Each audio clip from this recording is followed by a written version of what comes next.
Hello class, welcome back बच्चों। बेटा बात कर रहे हैं केस स्टडी की। मैं पेज नंबर 129 पर हूँ। APC Alka Dhawan latest book से केस स्टडी कर रहे हैं बेटा। केस स्टडी नंबर 9 करनी है बेटा। 8 तक केस स्टडीज हो चुकी हैं। रीड करते हैं बेटा। बाबू कहता है Subhash factory catches fire due to an electric short circuit. However, Subhash does not take any action to stop the fire. Neither does he call up the nearest fire station. Instead, he remains inactive and watches factory burning, thinking that why should he be worried when he has taken a fire insurance for the factory. Later on, he is denied any claim of loss by the insurance company. Identify and explain the principle of insurance which has been violated in above case. Mitigation. Example भी यही दिया हुआ है बेटा, ठीक है ना। बस बेटा मन में ना थैंक यू करते रहा करो मुझे। ये सब बेटा एग्जाम्पल दिए हुए हैं आपको बेटा, तो आज दिक्कत नहीं आ रही। चलो खैर, केस स्टडी नंबर 10 सबसे लास्ट में करेंगे। आगे बढ़ते हैं बेटा 11। Surendra Chauhan had purchased a bus for 40 lakh to be used as private service vehicle. It was insured under a comprehensive insurance policy issued by the insurance company. The bus met with an accident for which insurance was claimed. The insurance company appointed a surveyor who assessed the loss at 1,05,500. बेटा surveyor ने assess करा कि 1,05,000 रुपये का नुकसान हुआ है, जबकि बस 40 लाख की थी और इंश्योरेंस 40 लाख की बस का हुआ था। कहते हैं this amount was paid to the Surendra Chauhan. Identify and explain the principle of insurance which is applicable in the above case. कौन सा प्रिंसिपल? Principle of indemnity. क्यों बेटा? Insurance is not the contract of making profit. भाई 40 लाख की बस का insurance हुआ है, लेकिन इंश्योरेंस का पर्पस होता है आपको उसी पोजीशन में लाकर खड़ा कर देना जिसमें आप लॉस से पहले थे। बाबू 1,05,000 रुपए का नुकसान हुआ है, इंश्योरेंस ने 1,05,000 ही तो देने, ये थोड़ी 40 लाख दे देगा। चाहे आपकी बस 40 लाख के अगेंस्ट इंश्योर्ड थी बेटा, लेकिन क्योंकि नुकसान 1,05,000 का है तो मिलेगा 1,500 बेटा, 40 लाख नहीं मिल सकता। Insurance is not the contract of making profit. याद है ना इंडेमनिटी? यही सब एग्जांपल मैंने भी दिए हुए हैं। चलो जी बेटा आगे बढ़ते हैं। क्वेश्चन नंबर 12 कहता है Rajat take a fire insurance policy for his new office. In a fire accident his office is totally damaged. Insurance company paid the full policy value to Rajat. Now Rajat can't sell the scrap to realize money from it. Instead, the insurance company will have the right over it. Identify and explain the principle of insurance which is applicable in above case. Subrogation. याद है बेटा? Example दिया था Reliance industries limited के पास 100 करोड़ की machine है बेटा, पूरी जल के राख हो जाएगी। इंश्योरेंस कंपनी ने अगर आपको 100 करोड़ पे कर दिए तो ये थोड़ी बेटा आप कहोगे मैं स्क्रैप में बेच देता हूँ 10-20 लाख और लोहे के भाव कमा लेता हूँ।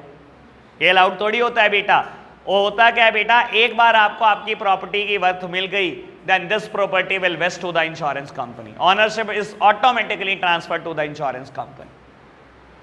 ठीक है जी, बढ़े आगे बेटा। क्वेश्चन नंबर 13 आपको बता देता हूँ, रिक्वायरमेंट में पहले पढ़ रहा हूँ, केस थोड़ा सा बाद में पढ़ेंगे। पहले question A, identify the type of services is being provided by Tata sky. खैर इसके लिए मुझे केस पढ़ने की जरूरत नहीं है। टाटा स्काई बेटा डीटीएच सर्विसेज देता है। बाबू फुल फॉर्म है इसकी direct to home. B part, explain briefly any 2 other telecom services available in our country. बेटा मोबाइल तो जरूर लिखना, सेल्यूलर मोबाइल सर्विसेज या फिक्स लाइन सर्विसेज या वीसैट सर्विसेज की हमने कल बात करी थी, केबल सर्विसेज की बात करी थी। इन 4 में से कोई 2 चिपका देना। केस पढ़ने की जरूरत भी नहीं पड़ी बेटा। आपको बता देता हूं बहुत सारी केस स्टडी में केस सिर्फ टाइम बर्बाद करने के लिए दिया जाता है। बिजनेस स्टडीज का पेपर 3 घंटे का होता है बेटा, ऑटोमेटिकली बच्चे उसे 4 घंटे का बना देते हैं। वो केस को 2 बार रीड करते हैं जबकि केस की कोई वर्थ नहीं होती, बाद में रिक्वायरमेंट पढ़ते हैं और हम हमेशा पहले रिक्वायरमेंट पढ़ते हैं। ठीक है जी, आगे बढ़ना बेटा।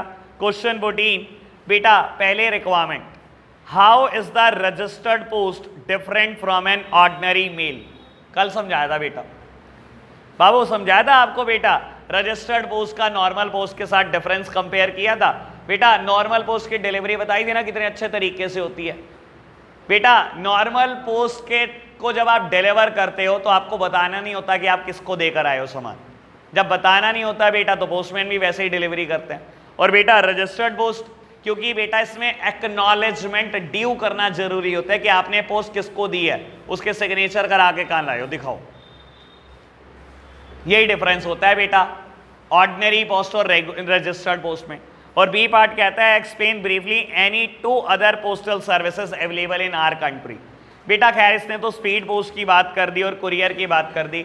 आप बेटा कुछ और भी लिख सकते हो, इजी भी लिख सकते हो, जैसे कि पासपोर्ट फैसिलिटी वाला पॉइंट लिख सकते हो, स्पीड पोस्ट भी लिख सकते हो, वेस्टर्न मनी ट्रांसफर के साथ आप वो कोलैबोरेशन दिखा सकते हो, या बेटा फाइनेंशियल फैसिलिटी का भी जिक्र कर सकते हो, क्योंकि पोस्ट ऑफिस फाइनेंशियल फैसिलिटी भी देता है, कल बताई थी बेटा, याद है आपको? NSC, KVP, PPF full form याद है?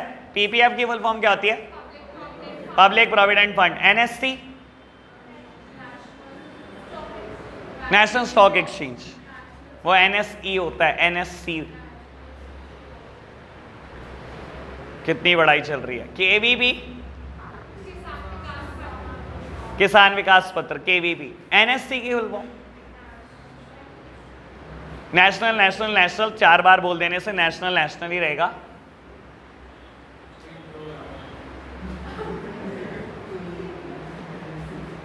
चलो जी, नेशनल सेविंग सर्टिफिकेट। अभी पढ़ाई मैं कराऊंगा, एक केस स्टडी रहेगी, पहले ये कर लें फिर मैं कराता हूं पढ़ाई। चलो जी, ओवर द ईयर बेटा, चलो क्या पहले रिक्वायरमेंट ही पढ़ लो। In the context of the above case what is banking over internet known as? E banking, internet banking बेटा। B part state any four advantages of banking over internet. Sir बहुत बार बात की है, मैंने तो 5 कही थी आपको कि कोई भी 5 कर लेना बेटा। C part briefly explain NEFT as banking services, national electronic fund transfer as banking services. NEFT का भी डिस्कशन किया हुआ है बेटा मोस्ट डिटेल्ड। बाबू अब रह गई केस स्टडी नंबर 10, आ जाओ जरा। बाबू कहता है a cargo ship was insured against perils of the sea through a marine insurance. बाबू ठीक है, आपने कार्गो शिप को इंश्योर कराया, दैट मीन्स वेसल को। कहता है while the consignment was loaded on the ship some rats also creeped along. ठीक है, समझ में आ गया होगा बेटा, कुछ चूहे भी चढ़ गए बेटा कार्गो के साथ साथ। कार्गो क्या होता है? वो गुड्स जो बेटा वेसल के थ्रू जा रहे हैं। During the voyage, the rat made the hole in the ship. Consequently, the sea water entered into the ship and the cargo was damaged. A claim against loss was filed and was duly compensated by the insurance company. कोई question ही नहीं पूछा बंदे ने।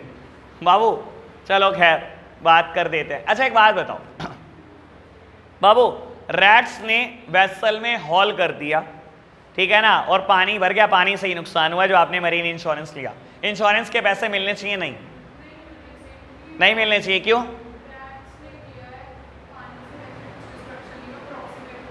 चलो मान ली आपकी बात, 100% पैसे मिलेंगे।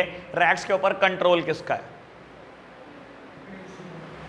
पहली बात तो जान के नहीं चढ़ाया किसी ने, ठीक है ना। ये थोड़ी है कि बेटा हमने अपनी प्रॉपर्टी की ड्यू केयर नहीं करी, ये कोई मिटिगेशन का प्रिंसिपल थोड़ी लगा दोगे। कंट्रोल किसका है? क्योंकि कंट्रोल नहीं होता बेटा, ये तो एक नेचुरल चीज है बेटा, किसी का इस चीज पे कंट्रोल नहीं है। इसी वजह से बेटा अप्रॉक्सीमेट कॉस्ट का ही प्रिंसिपल लगेगा और पैसे मिलेंगे। ये सिर्फ कंफ्यूज करने के लिए केस स्टडी है, ठीक है ना। बाबू कोई ऐसी बात बताओ ना जो नेचुरल नहीं है, जो आपकी गलती की वजह से हुई है, तब तो इंश्योरेंस कंपनी डिनाई कर सकती है बेटा कि आपका ये फॉल्ट था, आपने ये नहीं करा, आपने प्रॉपर केयर नहीं करी, आपने कोई चीज छुपाई। लेकिन इसमें आपका क्या फॉल्ट?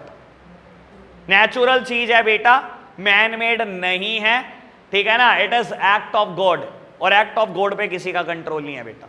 इंश्योरेंस कंपनी 100% केस में ऐसे पैसे देती है, ठीक है जी। बात ओके, समझ आई? तो आज के लिए हम इतना ही रखते हैं बच्चों, बाय बाय।